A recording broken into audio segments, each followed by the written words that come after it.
दोस्तों आज की वीडियो में इन्फिनिक्स स्मार्ट 5A के बारे में बात करने वाले हैं। तो क्या आप भी इस स्मार्टफ़ोन को लेने की प्लानिंग कर रहे हैं? तो वीडियो को पूरे अंत तक देखिएगा, तभी समझ में आएगा कि इस स्मार्टफ़ोन को लेना चाहिए या नहीं लेना चाहिए। हेलो दोस्तों, मेरा नाम है बिट्टू, आप देख रहे हैं टेक्निकल बिट्टू सिंह।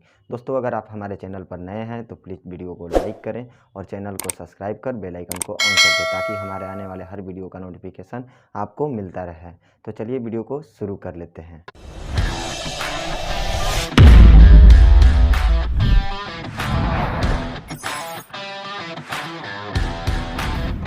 दोस्तों इन्फिनिक्स स्मार्ट 5A स्मार्टफ़ोन का स्टोरेज 2 GB रैम और 32 GB इंटरनल स्टोरेज के साथ आता है और इस स्मार्टफ़ोन का डिस्प्ले 6.52 इंच का HD plus LCD IPS inch cell display जो कि 1560 × 720 पिक्सल का रेजोल्यूशन के साथ मिल जाता है।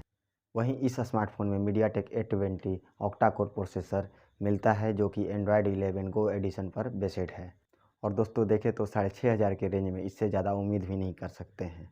दोस्तों इस स्मार्टफ़ोन में 2 रियल कैमरे मिल जाते हैं जो कि 8 मेगापिक्सल और डीप सेंसर के साथ आता है। वहीं फ्रंट कैमरे की बात करें तो आपको 8 मेगापिक्सल का फ्रंट कैमरा भी मिल जाएगा। दोस्तों इस स्मार्टफ़ोन में फ्रंट कैमरा के लिए डुअल LED फ्लैश लाइट मिल जाता है जो कि सेल्फी के लिए और भी मददगार हो जाता है। वहीं बैटरी की बात करें तो 5000 mAh की बैटरी मिल जाती है। इस स्मार्टफ़ोन में फेस अनलॉक और पीछे के साइड फिंगरप्रिंट सेंसर देखने को मिल जाता है। और इसकी डायमेंशंस की बात करें तो चौड़ाई 26.4 mm, लंबाई 165.5 mm और इसकी मोटाई की बात करें तो 8.75 mm देखने को मिल जाता है। और इसका वज़न का बात करें तो 183 ग्राम का वज़न आता है जो कि स्मार्टफ़ोन का एक नॉर्मल वेट है। आई होप इस वीडियो में पूरी जानकारी मिली होगी। तो इसी तरह के टेक वीडियो देखने के लिए हमारे चैनल टेक्निकल बिट्टू सिंह को सब्सक्राइब करें और अपने दोस्तों के साथ शेयर करना ना भूलें। मिलते हैं अगले वीडियो में कुछ नए टिप्स के साथ।